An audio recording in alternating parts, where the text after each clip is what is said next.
Assalamualaikum warahmatullahi wabarakatuh. Shalom Om Swastiastu Namo Buddhaya. Jadi pada presentasi kali ini, saya Nadia Rahmadani akan memaparkan materi dengan judul media massa dan perannya. Mari kita bahas bagaimana media massa berperan dalam kehidupan masyarakat.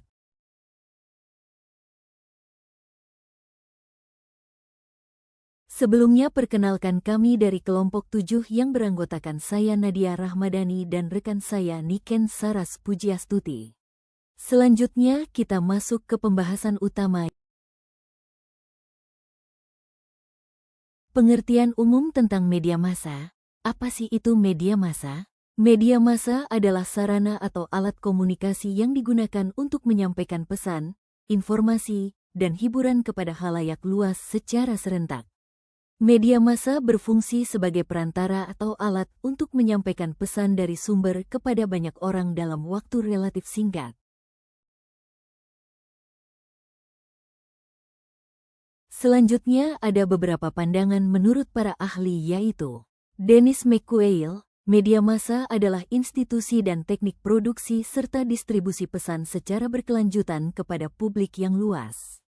Bittner, media massa adalah pesan yang dikomunikasikan melalui media massa kepada sejumlah besar orang. Dominic, media massa adalah pesan yang dikomunikasikan melalui media seperti surat kabar, majalah, film, radio, atau televisi kepada banyak orang.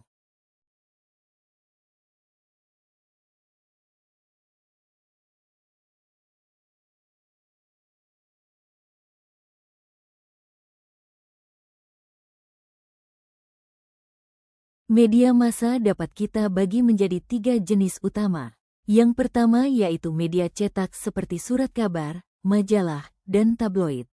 Media ini biasanya berisi berita mendalam, artikel maupun opini, dan punya keunggulan dalam memberikan informasi detail yang bisa dibaca berulang-ulang. Yang kedua yaitu media elektronik seperti televisi dan radio. Media ini menjangkau khalayak luas dengan cepat karena pesan disampaikan secara langsung melalui suara dan gambar. Yang ketiga yaitu media online atau digital seperti portal berita, detik.com, kompas.com, serta media sosial seperti Instagram, Twitter, YouTube, dan lain-lain. Jenis media ini saat ini paling dominan karena informasinya bisa diakses kapan saja dan di mana saja.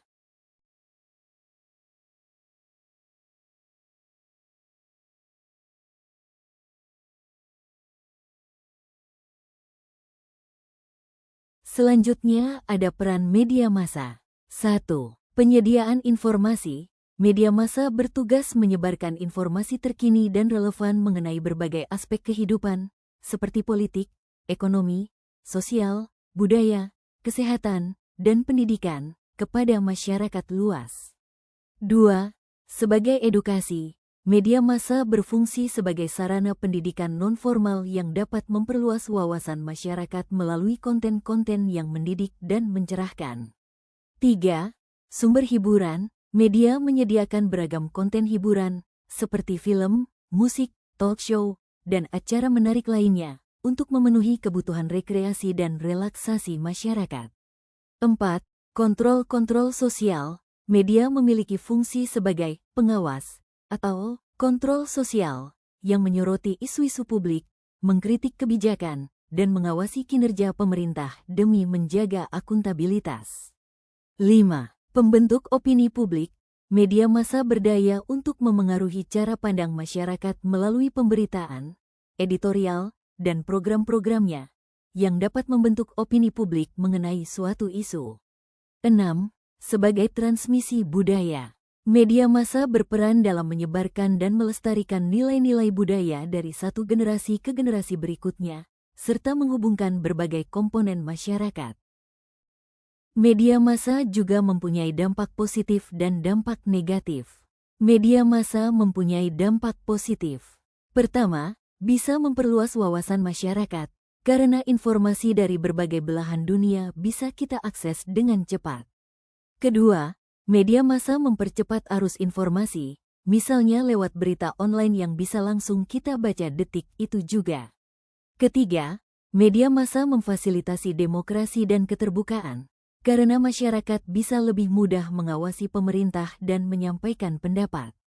Dan yang terakhir, media massa juga mendukung kemajuan ilmu pengetahuan, teknologi, dan budaya, misalnya melalui tayangan edukasi, dokumenter, dan konten-konten kreatif. Namun, di sisi lain, media massa juga membawa dampak negatif. Misalnya, penyebaran hoaks dan disinformasi yang bisa menyesatkan masyarakat.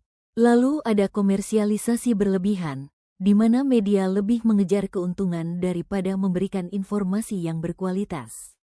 Kemudian, media massa juga bisa membawa pengaruh budaya asing yang tidak selalu sesuai dengan budaya kita. Dan yang terakhir, terlalu sering menggunakan media bisa membuat orang kecanduan, sehingga menurunkan interaksi sosial di dunia nyata.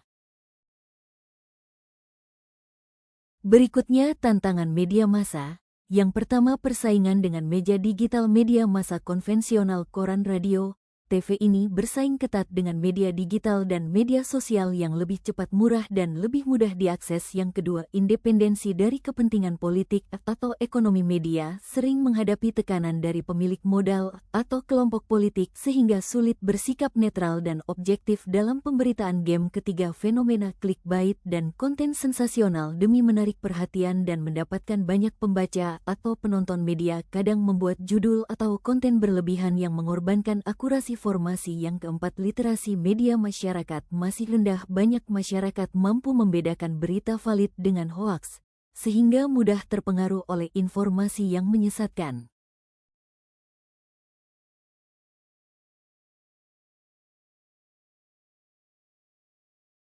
Berikutnya kesimpulan dari materi ini. Media massa adalah sarana komunikasi untuk menyampaikan pesan ke khalayak luas dengan cepat dan serentak. Media massa juga berperan penting dalam membentuk opini publik, mendidik, menghibur, menyebarkan informasi, serta menjadi kontrol sosial. Pengaruh media massa bisa positif, meningkatkan pengetahuan, partisipasi, literasi, maupun negatif, hoaks, bias, komersialisasi. Oleh karena itu, masyarakat perlu memiliki literasi media agar dapat memanfaatkan media massa secara bijak.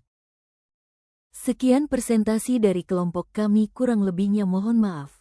Wassalamualaikum warahmatullahi wabarakatuh. Namo Buddhaya.